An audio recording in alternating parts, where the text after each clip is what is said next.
একজন ধনীর দুলাল ছিলেন, ইসলামের জন্য সব বিসর্জন দিয়েছেন, এমন ভাবে বিসর্জন দিয়েছেন যে তার গায়ে ফসকা পড়ে গিয়েছিল।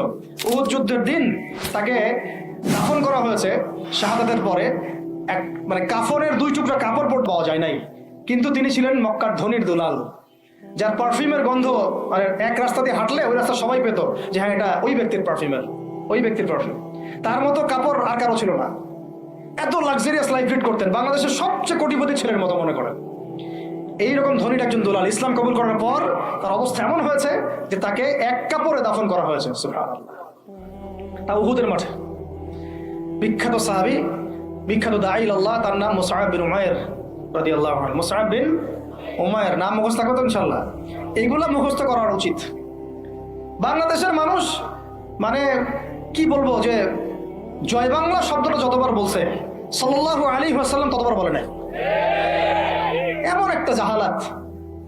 যারা আপনারা ধর্মনিরপেক্ষ রাজনীতি করেন তারা আপনাদের নেতাদের নাম যতবার নেন, রাসূলের নামও ততবার নেন না। আবার আপনারা যারা ধর্মনিরপেক্ষ রাজনীতি করেন আপনারা আপনাদের নেতার নাম যতবার নেন দিনে, আল্লাহ রসুলের নামও ততবার নেন না। তাহলে কিভাবে আপনাদের দ্বারা আমাদের কম সফল হবে? কিভাবে সফল হবে? এই যে 12 জন যুবকের কথা বললাম, তার সাথে দাঈ সাহাবীকে পাঠানো হলো, তার নাম কি? এবার শোনেন, এই সাহাবী রাদিয়াল্লাহু আনহু 1 বছরের মধ্যে, কত বছর? 1 বছর দাওয়াতি কাজ করে তিনি পুরা মদিনার 75টা ফ্যামিলিকে ইসলাম কবুল করিয়েছে। কতটা? এবার তার পরের বছর এই 75টা ফ্যামিলি আল্লাহর নবীর কাছে এসেছে সাল্লাল্লাহু আলাইহি ওয়াসাল্লাম।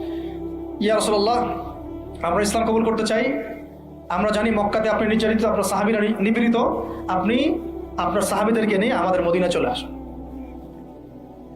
নবীজি সাল্লাল্লাহু আলাইহি ওয়াসাল্লাম বায়াত করালেন কয়েকটা বিষয়ের। আল্লাহর সাথে কাউকে শরীক করবে না, চুরি করবে না, জিনা করবে না, একে অপরকে মিথ্যা অপবাদ দিবে না, সৎ কাজে আদেশ করবে, অসৎ কাজে নিষেধ করবে, আমার আনুগত্য করবে, সুখে দুঃখে আমার আনুগত্য করবে, সচ্ছল অসচ্ছল উভয় অবস্থায় আল্লাহর পথে দান করবে। ঠিক আছে, আমি যদি মদিনায় যাই বা যখন যাব তখন আমাকে আর আমার সাহাবীদেরকে এমনভাবে তোমরা প্রোটেক্ট করবা যেভাবে তোমরা তোমাদের স্ত্রী সন্তানকে করো। তোমরা কি রাজি আছো? একজন সাহাবী বলছেন যে ইয়া রাসূলুল্লাহ ফামা লানা ইযা ফাআলনা যালিক, আমরা যদি এটা করি তাহলে কি পাবো? নবীজি বলছেন আল জান্নাহ, জান্নাত পাবে। কিভাবে? জান্নাত পাবে।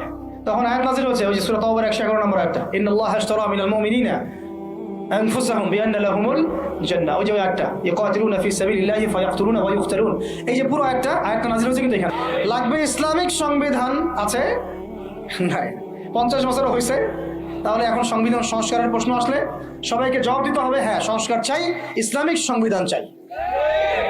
বাস খালাস। ওইটা না হলে তো আপনার রাষ্ট্র ইসলামিক হবে না। ওইটা না হলে কি রাষ্ট্র ইসলামিক হবে? আমাদের আবেগ, কেউ লিখে দিল উপরে বিসমিল্লাহির রহমানির রহিম, মানব রচিত সংবিধানের উপরে লিখে দিল বিসমিল্লাহির রহমানির রহিম। বাঙালি তো একদম আবেগে মাতোয়ারা। আরে বাপরে বাপ, আমাদের তো সংবিধানে বিসমিল্লাহ আছে। বিসমিল্লাহ বলে ভাই মদ খাইলে লাভটা কি? নিচে তো মদের লাইসেন্সের দেওয়ার কথাও আছে, নিচে তো ট্রান্সজেন্ডারও আছে, নিচে তো আরো অনেক কিছুই আছে, সমকামিতাও আসতেছে। তো বিসমিল্লাহ উপরে থাকলে আমার লাভ কি আর ক্ষতি কি? বিসমিল্লাহ উপরে থাকার পর যখন A to Z ইসলামিক থাকবে তখন বুঝবো হ্যাঁ এটা ইসলামিক কনস্টিটিউশন হয়েছে। আছে ওটা নাই? তাহলে এটা করতে হবে।